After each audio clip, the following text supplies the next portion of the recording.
Chapter 22. As soon as Auditorium 7 became available, Duke and Jaren ran in and began setting up. The 5 extras and 2 actors sat in the center, as close together as possible to make it look crowded. "Okay, people," Duke shouted up at his actors. "Though this scene is short, we're going to film it multiple times at different angles." "You should get more cameras," a male extra shouted down to them. "And you're fired," Duke teased. Everyone laughed, including Scout. She leaned against the left wall, watching Jaren set up the cameras in the front row. "Hey, you," someone greeted next to her.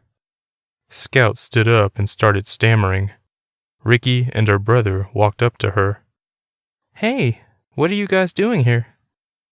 "We heard yelling, so we figured we'd see what was going on. I wanted to say goodbye before I—" Ricky looked up at the little crowd in the center of the auditorium. "What's this?" "My friends are filming a scene for their movie." Duke and Jaren were looking at them. Ricky noticed them as well. "You," she said to Jaren. "I saw you talking with Sean that night, with all the ushers." Scout looked at him. "What is she talking about?" He clearly didn't know what to say. "Were you friends with Sean?" Ricky asked him. "I knew him, yeah." "What?" Duke asked, incredulous. "Why didn't you tell us you knew him?" Ricky spared him from answering when she said, "What is this?" She swept her hand across the auditorium at Amanda. "Are you making a movie about me?" "Technically," Amanda called down, "I'm playing Nikki. Also, it's great to meet the real you. You're so beautiful." "Shut the hell up," Raymond yelled at her. Amanda went pale. "Hey now," Duke said, clearly trying to regain order. "She didn't mean any harm. I'm the director. If you want to yell at someone, yell at me." "I'm going to do more than that," Raymond said as he quickly walked toward him. "Stop," Ricky said, grabbing her brother's arm. "That's enough." He stopped and stared at her, his eyes wide and his breathing heavy. "They're exploiting you, or something." "And you already knew that," Duke said to him. "Isn't that why you attacked Jaren in his car?" Raymond whipped around. "What?" "You've been trying to stop us from making this movie for weeks, haven't you? Isn't that why you broke into my house and threw bricks at me? Tried to drown me in my own laundry chute?" Raymond's eyes went really wide at that. "What the fuck are you talking about?" "Let's go, Raymond," Ricky said, tugging on his arm. "I'm so sorry," Scout said as they passed her. "Do me a favor," Ricky replied. "Lose my number." A few minutes after they left, Duke regained control of the situation. He filmed the scene from multiple angles, and it only took 30 minutes. After that, the actors and extras left. Duke and Jaren stood with Scout at the doorman stand, discussing what happened earlier. "Raymond seemed surprised when you mentioned the bricks and drowning," Scout told Duke. "Why didn't you tell us about that?" "Because I figured it would be the last straw for the movie, that Jaren would truly back out." "I would have, yes," Jaren agreed. "There you go," Duke threw up his hands. "But it doesn't matter. We only have the finale to shoot now." Jaren pinched the bridge of his nose, shook his head, and walked away. "Where are you going?" Duke asked him. Jaren walked out of one of the side exits on the far end of the theater, taking his camera with him. "What did I do now?" he asked Scout. "You were nearly killed and you're still making the movie, that's what. You're being reckless." "It's my life. I can risk it if I want." Scout rolled her eyes. "Seriously though, I'm starting to think Raymond isn't the one doing this." "Why?" "Like I said, he seemed truly shocked when you mentioned your attempted murder. It was like he had no idea what you were talking about. He seemed as shocked as everyone else." Then who could it be? Duke asked, frustration in his voice. I don't know, but if you still plan on trapping him, we'll find out tonight. Duke looked at his watch. Damn, it's past midnight.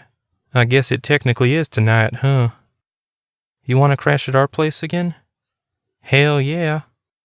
Scout laughed as she gave him her apartment key. Don't fall asleep before I get there. I don't want to be locked out of my own place. Deal. He left out the front door, and Scout followed to make sure it closed completely. She checked the other doors in the lobby as well to make sure they were all closed. All the movies were over, and everyone should have been gone by now. The parking lot appeared empty. Her car was in the rear lot, behind the theater. As she got to the farthest door, close to the arcade, someone slammed on it. Scout screamed and backed away. She was only slightly relieved when she saw who it was.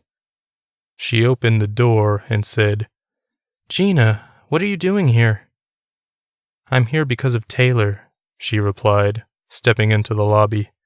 Her eyes were red and wet, like she'd been crying. I heard about the breakup, Scout said. I'm sorry. We broke up because of you, you know. What? Scout hadn't known that, and that simple truth was apparent in her voice. I know you two fooled around before she and I got together. I can tell you two still have feelings for each other. Scout shook her head as she walked back to the stand. That's not even remotely true. We're just friends.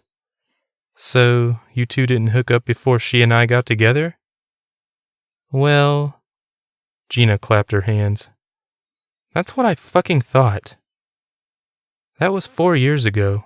We've been nothing but friends ever since. So you didn't offer to sleep with her last weekend? Scout sighed. Did she tell you that? She said you offered to sleep in the same bed with her, but we both know that's bullshit. You figured you two would be in bed, and then you'd cuddle, maybe kiss lightly, and then things would go from there. Tell me I'm wrong. Scout wanted to tell her just that, but she wasn't completely off track. Though she loved Taylor as a friend, she often fantasized about lying next to her, the way they used to when they first met, watching adult cartoons while eating strawberry cake and drinking wine. That pause tells me everything, Gina said, bringing Scout back to reality. Fine, Scout said, angry. I miss being with her, but I don't want to be with her. She gets on my nerves with her silent treatments and tantrums. I know that you know what I'm talking about. Gina grinned. I do. I don't know how you feel about those, but I hate them. I could barely put up with them occasionally. I can't imagine putting up with them daily. She is a pain in the ass. Gina stared at Scout for a moment. So, you two are just friends? For now, Scout joked. One more silent treatment and I'm out. Gina laughed. Fine, I guess I believe you. She turned to leave when Scout said, Are you going to get back together with her? Maybe. Then, at least, living together won't be so awkward anymore. Scout chuckled as she escorted Gina to the doors. They found a surprise when they got there, though. All the doors were chained shut.